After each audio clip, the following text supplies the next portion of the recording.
JM and the AM on a Thursday, and Sarri Singer is with us live via telephone. On June the 11th of 2003, Sarri Singer was severely injured when a suicide bomber exploded the number 14 bus that she was riding on in Jerusalem, changing the trajectory of the rest of her life. 17 people were killed, including all those seated and standing around her, and more than 100 people were injured. Her physical wounds were only the beginning. The years that followed required navigating trauma, loss, identity, and the long, often invisible process of rebuilding a life after terror. This traumatic event changed her life in an instant and reshaped everything that followed. She not only made the decision to recover and rebuild with few resources for support, but to become a voice for other victims of terror anywhere in the world. Her personal journey expanded into global advocacy. She founded Strength to Strength, a worldwide network supporting victims of terror and trauma across cultures and communities. Through this work, she has spent years listening to, learning from, and walking alongside survivors around the world. Today, she speaks from lived experience and long perspective, educating and inspiring students and advocating globally for national policies that establish clear, long-term consequences for terror. Sarri Singer, a pleasure to welcome you to JM and the AM. Thank you for having me back. It's been a while. Well, you said to me off the air the attack was in June of 2003, and based on your memory, because I don't remember, but based on your memory and what you told me, within a month or two after the attack, you actually appeared on this show. Yeah. When we brought in a group of victims from Israel, a trip that I'd been planning and wasn't supposed to be on, I remember doing your show. And unfortunately, you ended up on the trip because you were a terror survivor. Correct. And I feel like, as the years go on, as much as, time goes on, that day comes back to me many, many times, especially in the recent, last 2 years with October 7th. Right. We move forward and we deal with it, but it's still there. It doesn't ever go away. Right, and people talk about traumatic experiences and terrible loss and sudden loss and loss of people still in their youth, in their families, and they always talk about how the pain is always there. It may be a little bit more dull, or it might feel a bit different, but the pain, as you indicate, is always present. How would you describe how you feel today, 23 years later, compared to, the summer, weeks after the terror attack when you appeared on this show? Like, there has to be some type of evaluation or some type of general perspective you could give us about I get the similarities, and I'm not arguing with you, God forbid. But what about the differences? How different is today compared to then? I mean, I definitely feel, everything I've done since that day, I became an advocate for victims of terrorism to help build meaningful support systems for them, strengthen community among those that have been impacted, and to help shape policy both to support victims and to work to prevent future attacks. And for me, what began as a personal tragedy has grown into a global mission to ensure that victims are not isolated, that they never feel alone, and that their voices are heard. And so while back then, immediately after the attack, you feel like the victim, I feel like in those 22, almost 23 years, it has given me the strength and the ability through helping other victims and being there to support them to be able to be stronger. And as the name of the organization, Strength to Strength, we give strength to each other. We, as regular people who, thank God, have not been involved in these types of episodes, we don't realize how many of these episodes actually take place on a regular basis around the world, right? Absolutely. And sometimes the media, especially here in the U.S., doesn't even pick it up. Right. And from my work internationally, I'm keyed into all this stuff. For the last 20 plus years, I've been speaking internationally. I serve on a number of boards of organizations that work not only to elevate victims' voices, but to help build strong community networks. And that's really important to me, that I'm not only working to help victims to make sure that they're okay, but we're helping to try and prevent things from happening going forward. And that's something that's very empowering for victims, is to feel like that whatever we've been through, that there's something and there's a reason and a purpose for why we've been through the experience that we've had. Rachel Moore was the one who originally suggested we have you on the air. And in the email that she sent, she writes about the Oklahoma bombing. And I'm like, oh, yeah, Oklahoma bombing, and the attack in Finland. And I'm like, oh, yeah, the attack in Finland, and Ireland. And I'm like, oh, yeah, the attack in Ireland. And, obviously, we these are the ones we knew about. I get your point about the media, but these are the ones we knew about. And yet, they're out of our memory until, we're jolted, until we actually, are reminded about it. And then all of a sudden we say, wow, there have been so many of these episodes, and unfortunately so many victims around the world. And what is it? I don't even know if you could put this into words. And again, those of us who, thank God, have never experienced it, it's such a frightful thought. But you experienced it, so maybe you can verbalize it. When everyone around you is either killed or injured, and you are the lone survivor, I mean, you look back at that aspect of it in what way? How do you deal with that? So I think that there are two things that can happen. First of all, for me, they told me that the terrorist was very close to me. They said he was about 2 people standing away from me. I was seated in the last row on the front of the bus, so that last seat next to the window before the door. Right.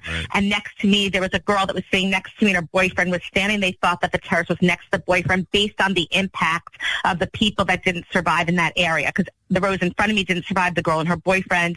And I had 2 ways to look at it. I could either be the victim that the terrorist wanted and let the pain and the trauma that I experienced eat me up inside, or I could take that pain and take that trauma and do something with it. And so there was no thought in my mind. Every day that I share and everything I do is in memory of those 17 innocent people on my bus that didn't get to go home to their family members. Right. I keep that in mind no matter what. But do you know how many people do the former? And we've had this conversation on the air. With, especially now, we've spoken about PTSD and the, post-war thing that's happening in Israel. Obviously, the entire nation's being affected. You know how many people have chosen the former, and maybe choice is the wrong word, but how many people have gone ahead and become victims of the former, of just, essentially, not being able to get up the next morning, not being able to, be productive on an average Correct. Day. Yeah. Absolutely, and that's why we exist. That's why I found it strength to strength, because when I came back to the States from Israel after living there a year after the attack, where I had this support around me, I had a community that understood, I came back to the States and I had no support around me. And when I tried to reach out to the 9/11 community, I was told I wasn't a 9/11 survivor, so I couldn't be included. And my parents always taught me that when you can't find what you're looking for, you create it yourself. And so I created Strength to Strength to be a global peer support group that no matter where a victim is, that they never feel alone. And we run lots of programs to bring people together to foster connection and peer support. And one example is our upcoming retreat, which we're bringing together victims from Israel, from 9/11, from Germany, from Finland, from Oklahoma City, Boston, London, Manchester. Some people survived attacks in Uganda. And we're bringing them together for a weekend retreat next month. We currently have 41 people participating. And unfortunately, we have 15 people on the waiting list, including 3 people from Israel, because our funding is limited. And it prevents us from bringing in everyone. Sarri Singer is with us live via telephone. June of 2003, she was a survivor of the bus bombing in Yerushalayim. She responded by creating Strength to Strength. And let me go through these details as she just outlined for us. They are hosting an annual retreat. Every year they have a retreat. This year it's scheduled for March the 6th through March the 8th at the Hyatt in Fort Lee, New Jersey. There are now, as she said, about 40 participants, terror victims and their families who are coming from the Oklahoma bombing. That was April of 95, I believe. 9/11, of course, the attack in Finland and Ireland that I referenced earlier, several attacks in Israel. Ari Fold's widow, Miriam, is going to be in. The weekend is a healing retreat with therapeutic conversations, but also community building as they remain a source of support for each other year-round. And in order to bring in, as you said, the people on the waiting list from Israel and the people on the waiting list from around the world, you need money to do so. Is there a figure? Is there a campaign? Are we simply giving out a reference to a donate button online? How do people support this effort if they want to be part of it? You can go to our website, stosglobal.org. That's stosglobal.org. You can go to our donate button and make a donation, and everything that we raise, 100% goes towards the program. We're an all-volunteer-driven organization, so everything that we raise goes directly to supporting our victims. And you could bring in the 3 people from Israel if you raise how much? Like, what's the thumbnail sketch of how these finances work?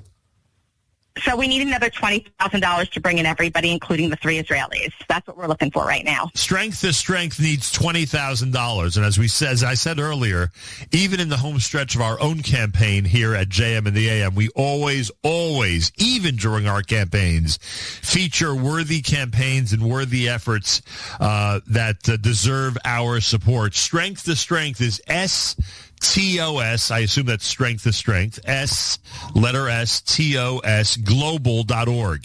STOS, global.org. You can really help them, in this case, round out the population of this special event that they're having, the retreat that they're having in Fort Lee, March 6th through 8th, by giving and giving generously. Just go to the Strength to Strength website. It's STOS, global.org.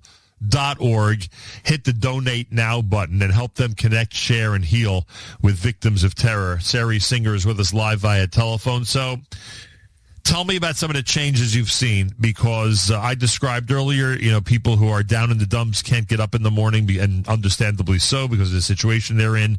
You would argue through your work with Strength to Strength that you have seen people, I'm sure you would argue this, you've seen people transform themselves and utilize the advice and the encouragement and inspiration they've gotten from people like you to really turn things around. Tell me about some of those personal experiences. Absolutely. I mean, we see people. We have a victim coming in from Israel who hasn't gotten on a plane by herself, and for the first time, she's getting on a plane to come into the retreat because she desperately needs support. She hasn't left her home much. She stays inside. She works from home. She's got some support animals, but she really doesn't get out as much as she should. And our retreats and our programs, because there's much more than just retreats that we do, but our programs give people the opportunity to meet others that have been through a similar experience, that they can now connect with and they can talk with, and that when they are at their worst, they are finding somebody, a peer, that really can help them through it. And I always say that when we go through the worst things in our lives, we need to reach out for support. We need to find the people around us that can give us the strength, that can give us the ability to move forward and to be okay. And that's not always an easy thing to find, but we have to find it, and we need to keep searching and not give up. And people need to realize that. Yeah. No, I was going to say, unfortunately, you have a large pool of people in Israel to pull from, because unfortunately there's so many victims of terror that number one, have gone through this experience. And we know this from featuring some of them like yourself on the air. There are some who are extremely inspiring and really help give people the strength they need. Absolutely. I always say, I was inspired. On that 3-week trip that I took with the Israelis, they saved me. Some of the stories are some of the biggest stories at the time during the Second Intifada, family members that helped me. Meaning in the summer of 2003? Yeah, absolutely. I sat on the bus, on the rides that we had throughout the U.S., touring and speaking. I was sitting with Israelis while I was nervous to be on the bus. They were there with me, holding my hand, making sure I was okay, and telling me that, how my future is going to look, discussing with them what happened. To talk about it was the most therapeutic thing for me. And I think that anyone who's going through something, when you keep it inside, that's where the trauma festers. You need to talk about these things. And that's what I did in those 3 weeks. Helped me tremendously, that when I got back to Israel and boarded a flight on September 3rd to go back, I was much stronger, not because I was home, but because I had spent those 3 weeks with the Israelis who knew what I was going through. How is it for you getting on a bus today? So it's very interesting. In Israel, I've only gotten back on a bus once, and that was at my 9-year anniversary. It's really hard for me to get on public transport, especially in Jerusalem. Wow. In New York, I don't get on the subway. I'll take the bus. I think that on the bus, I feel that I can get out faster, where the subway, I can't get out. So I don't take the subway. My friends all know I do not take the subway in New York. But the bus, I'm always aware and watching everything around me, as I think I have been for the last 20-something years. When I'm in a restaurant, I'm watching that door. It's just what happens. And that's something that we live with, that we're always looking around. And in Israel especially, am I there? I love being there, but I'm just a little more cautious about where I am and where I'm going. It's so interesting. I was sitting with an Israeli. I've told this story before on the air. A couple of months ago, I was sitting with an Israeli at a New York restaurant, very popular restaurant. Many, many people go there every day and night. And I see him looking around the entire. I'm saying, what are you looking for? He says, "Do you realize how easy it is for someone to get in here and just shoot up the place? There's not even a guard in front. In Israel, obviously, you're used to guards or at least somebody in front of the restaurant, et cetera." And I'm like, wow. And this is somebody who, thank God, is not a victim of terror. But again, because they grew up in Israel and have lived there their entire life, this is what they think about when they come to a restaurant that's not as secure as they would like, et cetera, et cetera. So you go anywhere, it sounds like, public transport or public places, and you're looking around and you're trying to determine, what the situation is. Last night I was with a friend for dinner in a restaurant in Manhattan. I like sit facing towards the door if I can. And I kept looking for a little bit. Nothing too bad, but I'm looking to see who's coming in. It's just it's a reflex. It's something that I've just gotten used to over the years. Where are you generally? Are you a resident of Israel or the United States? I'm still a resident of the United States, although I'd like to be a resident of Israel. I'm between New York and New Jersey. Not a criticism, just a curiosity, that's all. Sarri Singer's with us live via telephone. We have an opportunity to help them make the March 6th retreat a sold-out retreat by bringing in all the victims of terror who want to be there to participate and to really gain from the experience. Anybody out there who would like to help out, go to Sarri's website. It's a Strength to Strength website, but you got to make sure you have the right address. It is stosglobal.org. STOS for Strength to Strength. So stosglobal.org. Hit the donate now button. You'll see the mission there. You'll see the whole story. And of course, the goal is to try to help her secure the funds necessary for the March 6th retreat in Fort Lee, New Jersey. Sarri, anything else you'd like to add? Just thank you for all your support, and we can only do this with the help of people. The only way for our programs to happen is when people help support us. So thank you for being such a supporter of ours, Nachum. We really appreciate it. Oh, my pleasure. I can't believe we spoke 23 years ago, but I guess I have to say a pleasure to reunite. I love it. Love it. Love it. Thank you. And let us know if we could be of any help in the future. Sarri Singer, everybody, if you want to give, and I hope you will, give something. STOS. Global.org, bringing together victims of terrorism and their families around the world, and obviously doing an amazing job for our brothers and sisters in these situations in Israel. STOSglobal.org. More coming up. You're listening to a Thursday morning edition of JM in the AM.